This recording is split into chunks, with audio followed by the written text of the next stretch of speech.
नमस्कार, स्वागत आहे तुमचं आपल्या मम्मीज कोल्हापुरी किचन अँड लाईफस्टाईलमध्ये। आज आपण करणार आहोत आलू मसाला। बटाट्याचीच भाजी करणार आहोत, फक्त वेगळं वाटण वापरणार आहोत। तीच भाजी त्याच पद्धतीनं करून करणाऱ्यालाही कंटाळा येतो आणि खाणाऱ्याला पण कंटाळा येतो। अशा वेळी वेगळ्या वाटणाची ही भाजी तुम्हाला नक्की आवडेल आणि टिफिनसाठी ही बेस्ट भाजी आहे। चला तर आपण सुरू करूया। त्यासाठी आपल्याला 3 बटाटे उकडलेले लागतील, सोलून त्याचे मोठे मोठे काप करायचे आहेत। आपल्याला जे वेगळं वाटण करायचं आहे त्याच्यासाठी आपल्याला 3 पिकलेले टोमॅटो लागतील, कढीपत्ता लागेल, भरपूर कढीपत्ता घ्या, 4 लसणाच्या पाकळ्या घ्या,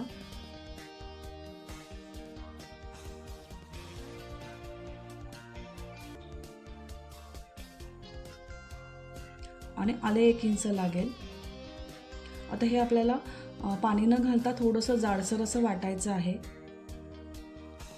आता एक कढई गरम करत ठेवा, त्याच्यामध्ये 3 टेबलस्पून तेल टाका। तेलाचं प्रमाण थोडं जास्तच ठेवावं लागेल।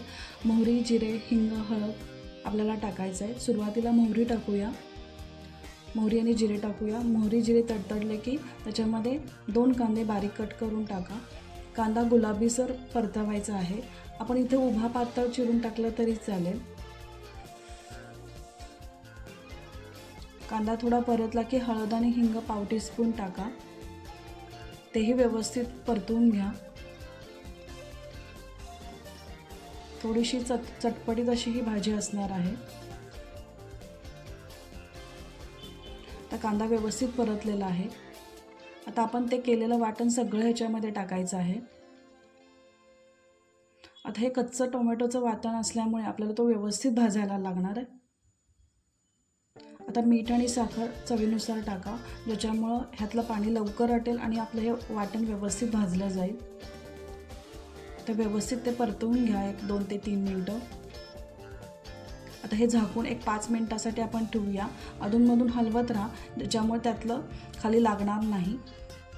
तर ह्यातलं व्यवस्थित पाणी सगळं आटलेलं आहे आणि आपलं हे वाटण व्यवस्थित परतलं गेलेलं आहे। तेलही छान सुटलेलं आहे। या पद्धतीने वाटण भाजून घ्यायचं आहे। आता तिखट पावडर 1 टेबलस्पून टाका। व्यवस्थित मसाला भाजून घ्या।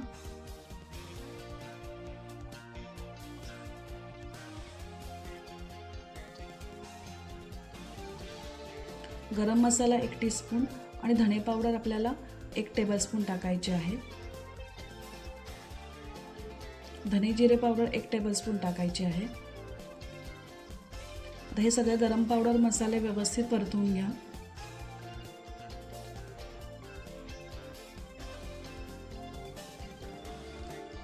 वाटणामध्ये जो कढीपत्ता आहे त्याच्यामुळे त्या भाजीला वेगळी अशी चव येणार आहे।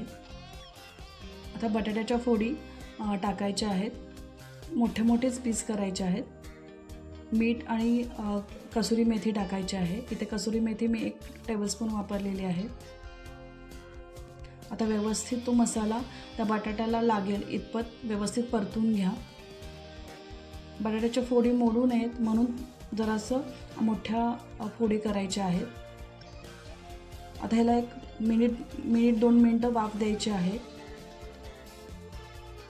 1 मिनिटभरानं बघूया, व्यवस्थित वाफ आलेली आहे।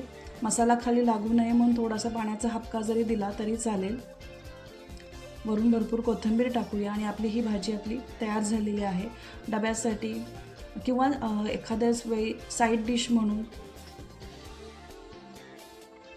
ही भाजी आपल्याला छान उपयोगी पडेल।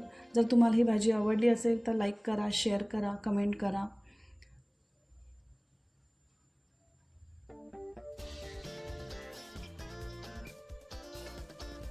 चला तर भेटूया आपण नवीन अशा रेसिपींसहित। तोपर्यंत मस्त खा आणि मस्त राहा।